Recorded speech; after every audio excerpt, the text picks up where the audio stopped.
dalawang pamangkin mong saway.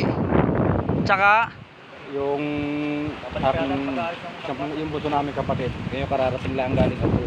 ay ano na natabunan. Dito lang bahay. Ubos-ubos eh. Walang tira sa bahay. Okay, nagiliw. Ano yung taga-car? Eh wala Oo naman nga. ang kwan yan eh. Hindi, tinitingnan nila kung sino pwedeng mag-claim eh. Ay yung Nang ano? kami. Ayun, ano kayo daw, magpalista kayo. Ay nandun ang mga kwan. Saan? Nasa school lahat. Sa evacuation. Oo, nasa evacuation. Ay siya.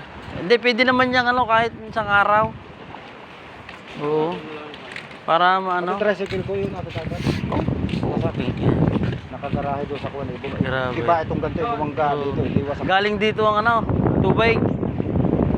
banta namin. Isa ang sabi, nasira daw yung swimming pool doon sa Lakeview doon. Sa Lakeview. Kaya Baka marami. yung tubig, yung impact na isa papunta rin. Diyan Ako. Putsang ina. Ay nakita na yung makay. yung dalawa hindi pa nakakita. Kaya kanina umaga lang nakita yung doon na nakita nasa dagat. Ako putsang. Nasa station na pa naman yung bata. Ako po.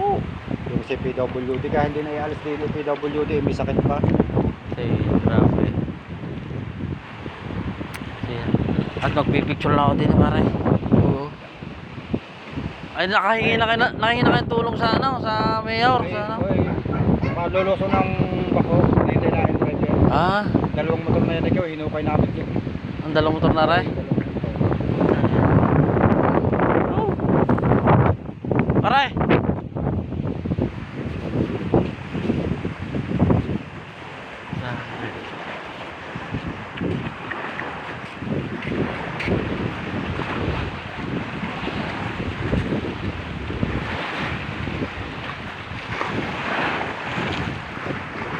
Grabe nangyari. Mario Joseph. Darling?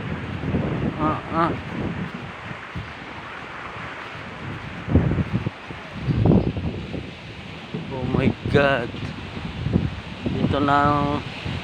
Ito ngayon ang itsura ng Tagbakin ngayon. Alunos-lunos. Sinapit. Bagyong Christine. Oh my God. Kung yung pong ating nakapanayam ay 3 buhay daw ang kinuha. Ano yan? Stop.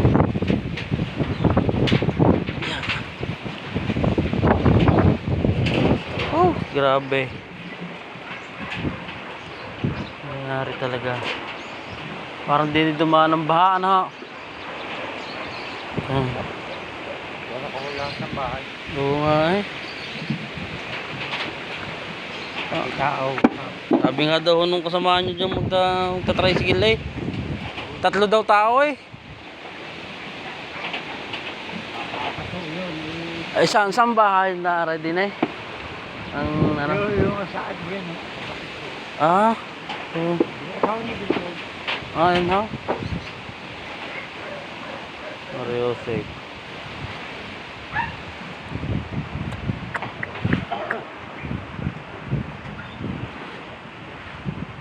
My God.